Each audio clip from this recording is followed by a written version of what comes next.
boys and girls. This is Bernice Jensen. I work out of the Kamloops Aboriginal Friendship Society office, and I also work with the school districts coming into the classrooms doing presentations. So today I am going to be doing Bannock Making 101. But first, I would like to start off with a story, or what we call in our culture, a legend. So a long time ago in the Secwepemcúlecw, there was this Secwepemc woman, and she was making this flatbread. She was sitting beside the fire, and she had her flatbread and she was baking it on the rocks. Crow happened to be in the area, and he smelt the most amazing smell that he had ever smelt in a very long time. And he landed in the tree and he watched the woman as she cooked her flatbread.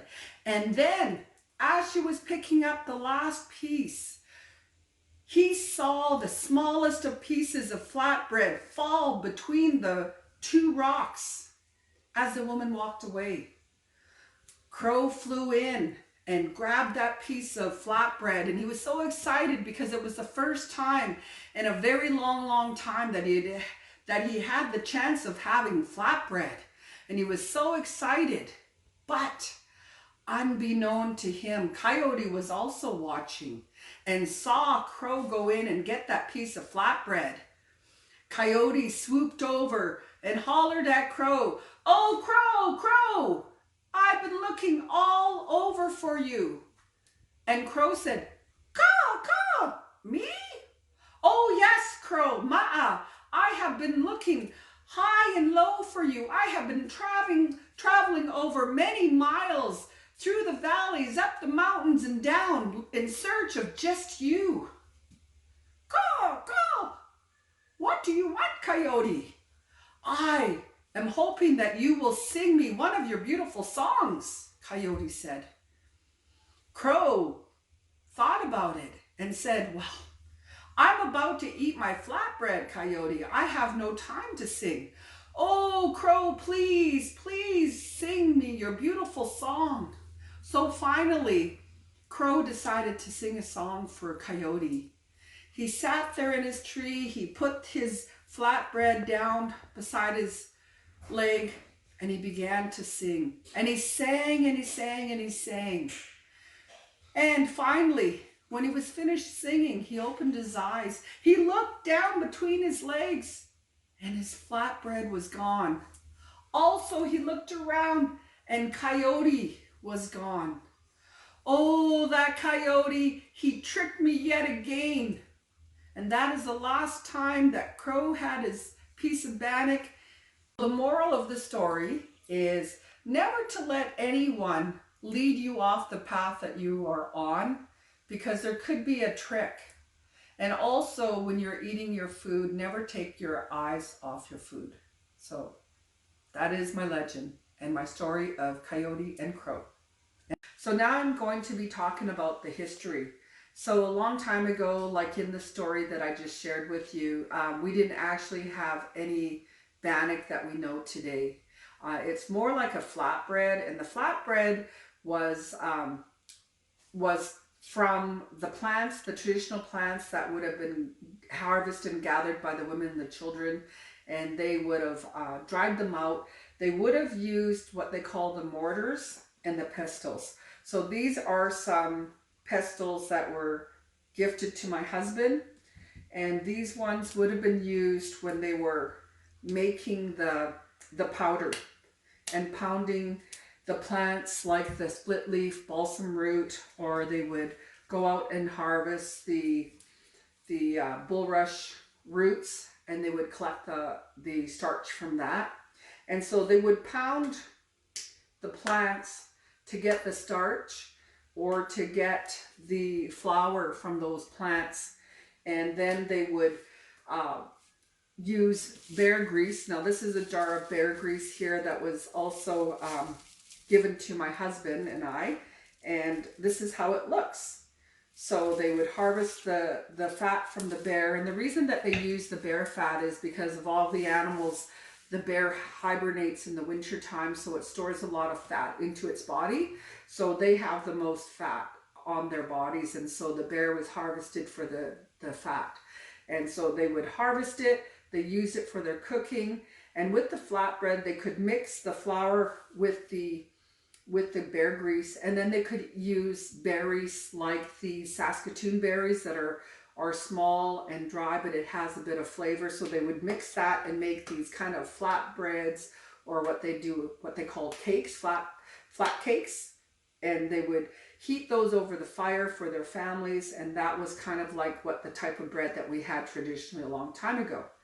Now, when we talk about bannock, bannock wasn't really introduced until the 18th and 19th century, when the Scottish fur traders came into the territory with the Hudson Bay Company, and they introduced the recipe of the bannock. And so what the fur traders were doing, it was that they were bringing in items to trade with the First Nations people. They would collect the furs from the First Nations people, and they would trade them for pots, pans, ingredients such as the flour, and for the baking powder and stuff like that.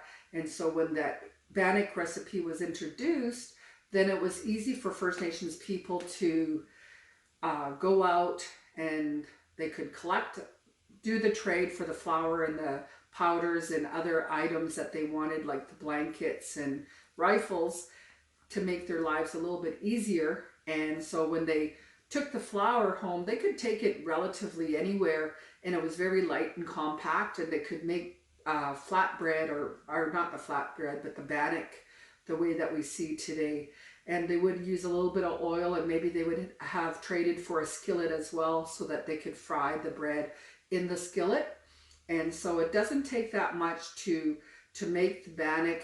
Like I said, there's only a few really main ingredients that you need: flour, baking powder, and oil. And if you don't have oil, some of the campers, also people today, when they're camping, they can do bannock on the sticks, so they don't even need oil. You put it on a stick and cook the bread that way. So the next thing I'm going to do is I'm going to be doing the bannock recipe, and we'll go into my kitchen. Oh, hello again. Well, now we are on to the making the bannock part. So I'm going to be posting a picture of the recipe that you'll see in a second.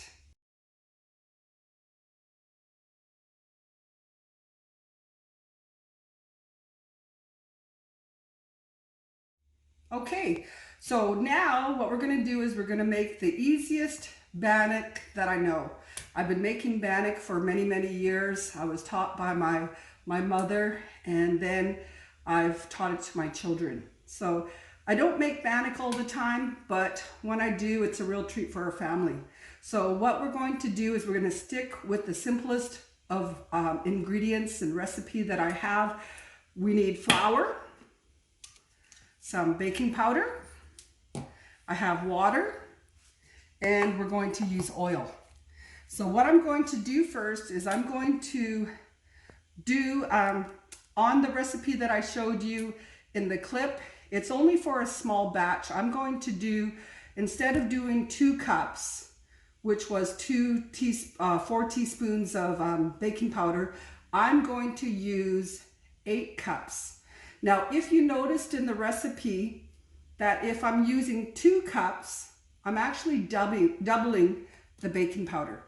And so what I'm going to do is I'm going to do 8 cups, because I'm going to do some bannock for the fried bread, or bannock. I'm going to do the fried bread. Some people call it fried bread as well. And it just depends on where you are and who you are. I grew up, I never called it bannock. I called it fried bread, because I really, we just fry it, and we don't deep fry it. So you'll see that different people will do different recipes.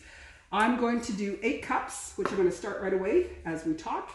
And this is going to be, some of the math is going to be involved. Some of the sciences is going to be involved. We covered some of the history already.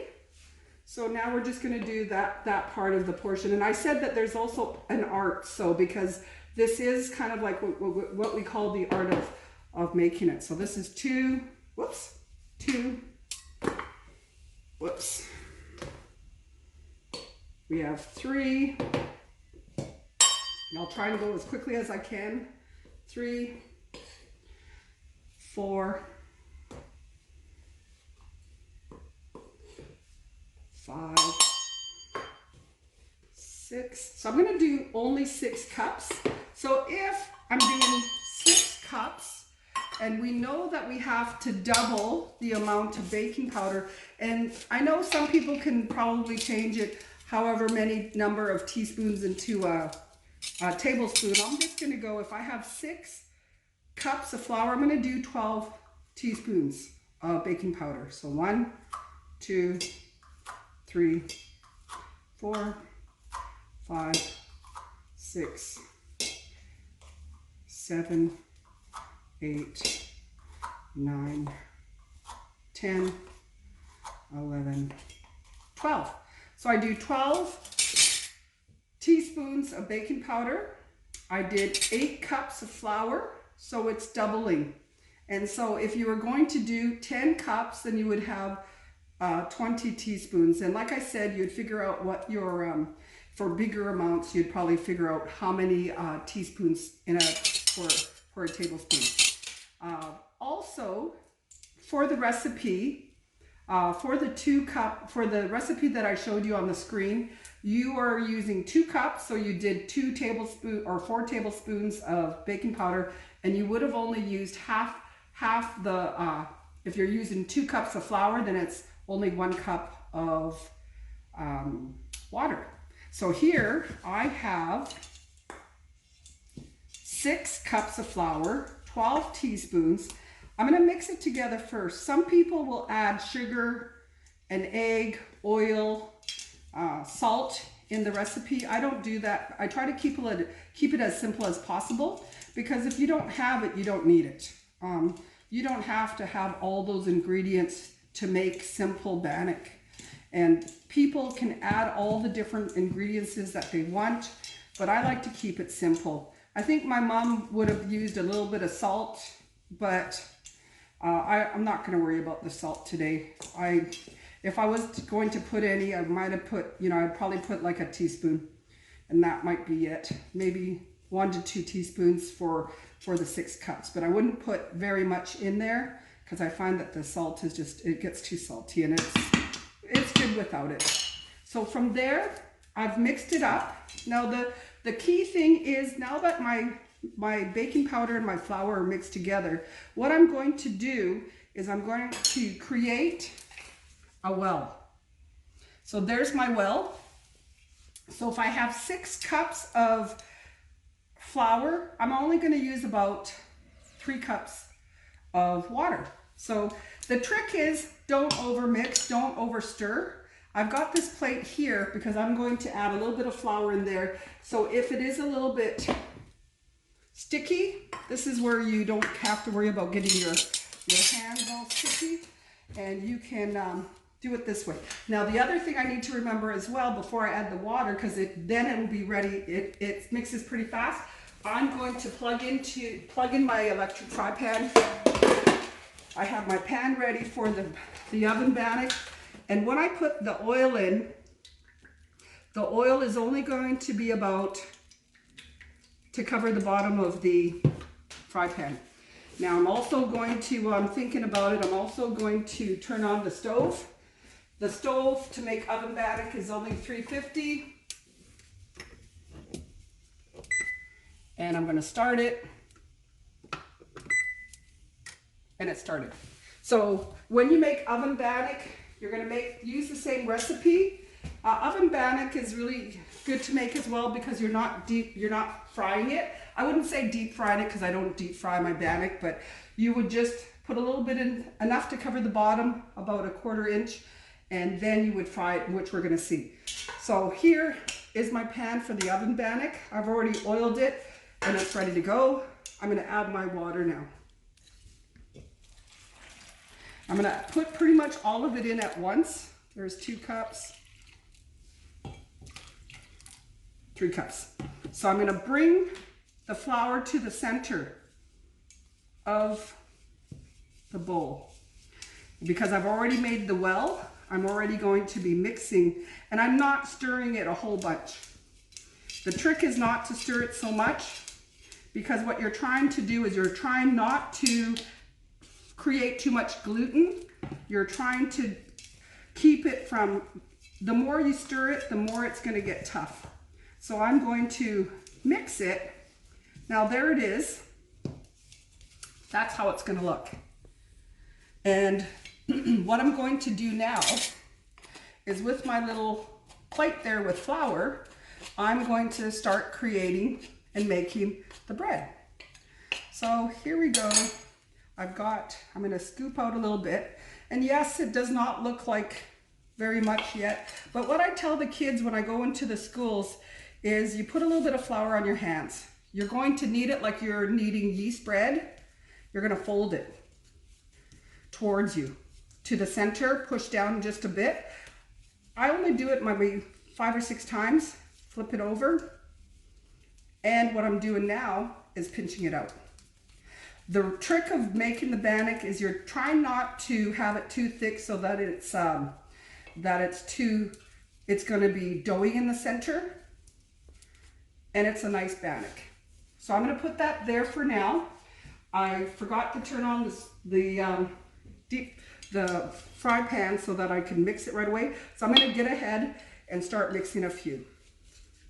So my family is going to be in for a treat.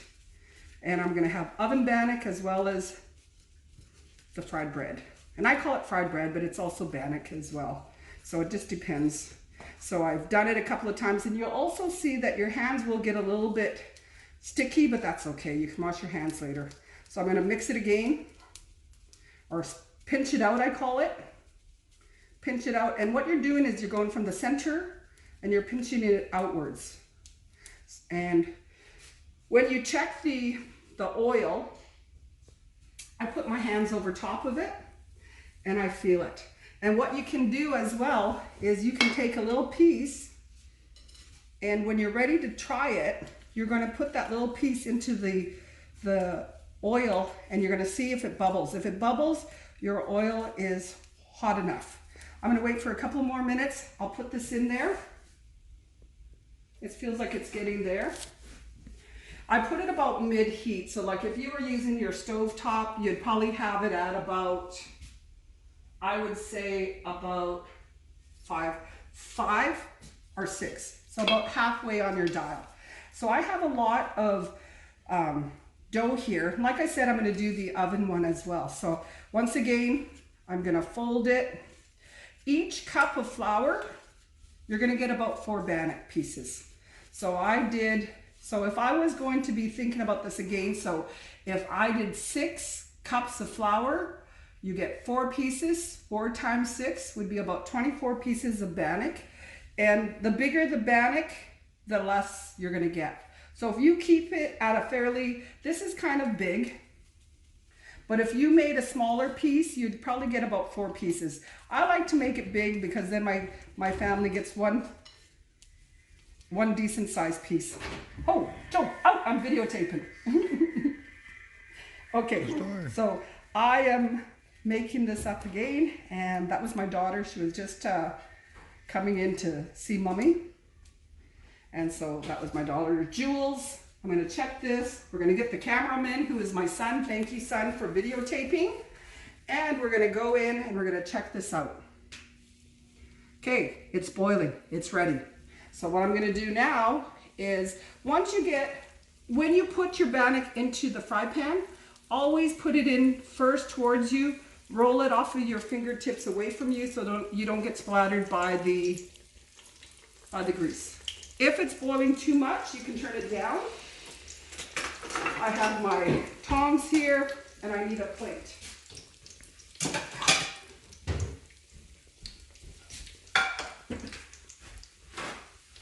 So I'm ready for the bannock. When it's ready, you only cook it until it's a golden brown. And I'm only doing about 1 scoop of the dough.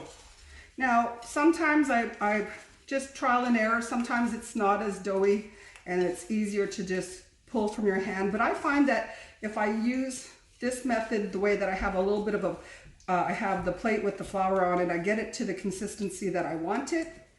And you don't have to let it sit. You can put it in the fry pan right away. So and if it starts sticking to your fingers, this is when you start putting a little bit of flour on your fingertips again. So they should be nice and fluffy. And I'm going to turn that up because I just turned it down a bit. Now also what I'm going to do is I'm going to mix I'm going to put my dough into my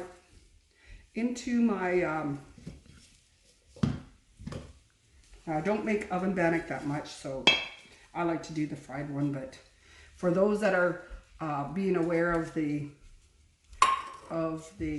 grease and stuff and trying to keep it less grease on your product, then I'm gonna just fold it in a couple of times.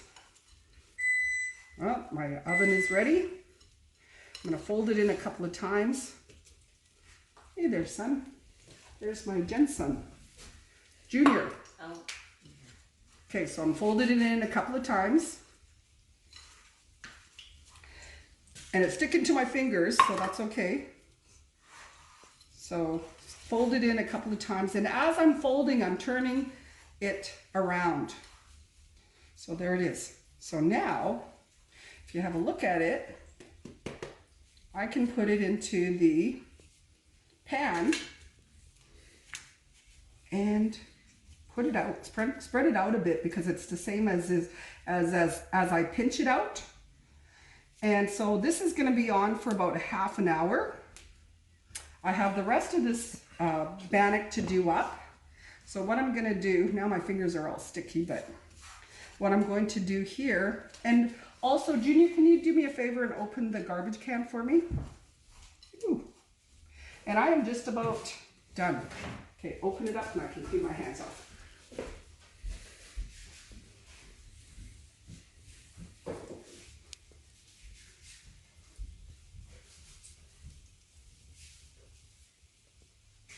Okay, so what I tell the students always is, I always tell them, if your hands get a little bit sticky and gooey, go to your garbage can, make sure the lid's off at first, and then you can rub your hands to clean it. Don't clean your hands over the bowl. It's just kind of wrong. So what I'm going to do is, my oven is ready for the pan bannock. So here's my pan bannock here. It's going to go into the oven for half an hour.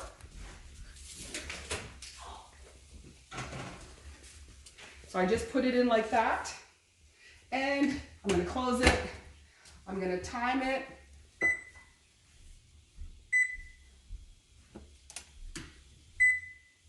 Oh geez, I got to do it every time.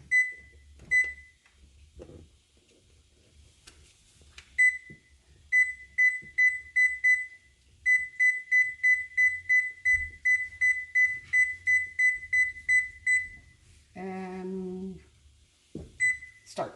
Okay, had some, with long nails it's kind of hard. Okay, now as well, my bannock is just about ready to flip over, and I'm just going to turn it up a little bit more, because it should only take a couple of minutes to make your bannock. In the meantime, while I'm waiting for that to cook to a golden brown, then I'm going to pinch this out, get this one ready to go too. So this is all ready. I'm going to take another piece. Sometimes they're a little bit, like I said, they're a little bit gooey, but that's why I like to use a little plate with the flour on there. Everyone does theirs differently, and so just depending on who you are and where you're from and who taught you, that's going to be how you're going to do it. I even had a lady that worked out in Logan Lake, and what they did was, instead of using milk, they used coffee cream. So there's a bunch of things. Even at the end, you can also put jam on it. You put butter on it. Some people put a sugar and cinnamon on it, so it's like a donut.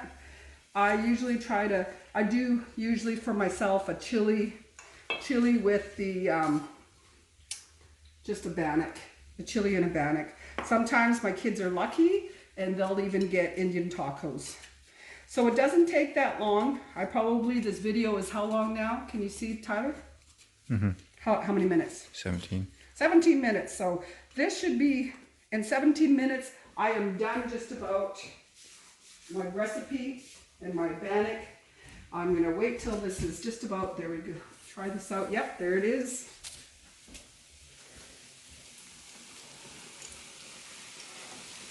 I didn't quite have the heat high enough, so now it's cooking on both sides really fast. I'm going to put another piece in, and I like these big deep these electric fry pans because I can put more bannock in there as well. So I'm going to move that out of the way, put it down towards you, roll it in. So a little bit of math involved when you're making the bannock. You can also some of the science involved as well. So some of the science that we did today, we went from a dry ingredients to liquid. So we created almost like a liquid, and then from there we went in and we're now adding heat transfer and a chemical change for that as well. And so now it goes from that. Also, by using the baking powder, there's leveling action involved as well. So you're using the leveling from the baking powder. So a lot of different things to learn. Your science teacher, your foods teacher, maybe your English teacher when they talk about the storytelling that I did earlier, or some of the socials teachers can talk about the traditional ways of the bread and how it was introduced to the First Nations people. I talked a bit about from what I had learned, and I talked to a few of my friends who are mentors and cultural workers as well in the community. I talked to them also just to get more information. I mean, I'm not an expert by any means. I know I'm still learning, and as the elder told me, we will continue to learn until the day we pass on to the spirit world. They said even when you pass on to the spirit world, you're still learning, because you're learning to let go and to move on. And so one day I made the mistake, and I told an elderly friend of mine, I told them I can't wait till I learn everything that I need to learn. And they laughed at me, and she told me, she goes, "You will never stop learning. Even when you pass on and move on to the spirit world, you learn to let go, and you learn to move on." So it was a really important lesson for me. I'm going to continue to learn and do all these amazing things that I get to do in the schools. I miss all of my students. I hope you're doing well and that you're keeping busy with your families and that you're staying safe. So here we have some of the bannock already. So I'm going to pull it out, and it shouldn't take that long to cook, but I think my fry pan is just a little bit, it's not as hot as it should be. It's an older fry pan, so I'm thinking maybe that's what it is. Now here, there's a bubble there. I don't worry about the bubbles. I usually, myself personally, I always, my kids can vouch for me, but I usually use I use the stove. Electric fry pans, I don't use it that often because they're a little bit more finicky with the temperature, and so I kind of like using the stove instead. But for this presentation, I did the electric fry pan. So here, it's ready. I'm going to pull it out. And you can see that it's a nice golden brown. And we're going to, and if I was to open it up, okay, see those ones are not quite ready yet. I'm going to put these ones in as well. So I'll let you go for now.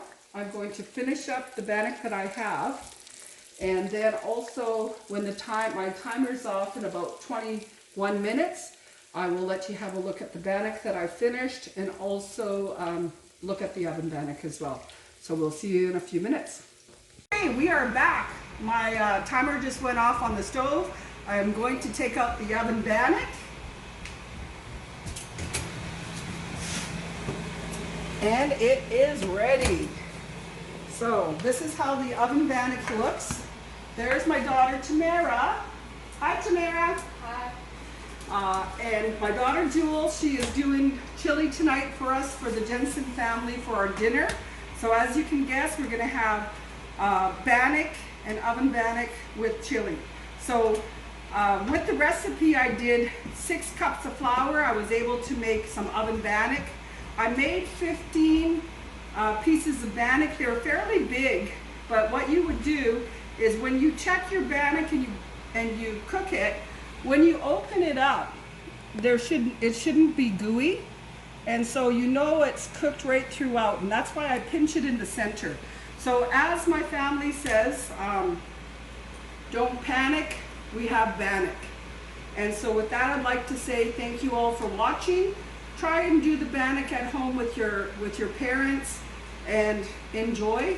And thank you for visiting in Secwepemchin, we would say Kia. So thank you for visiting Kia's Kitchen. Bye for now.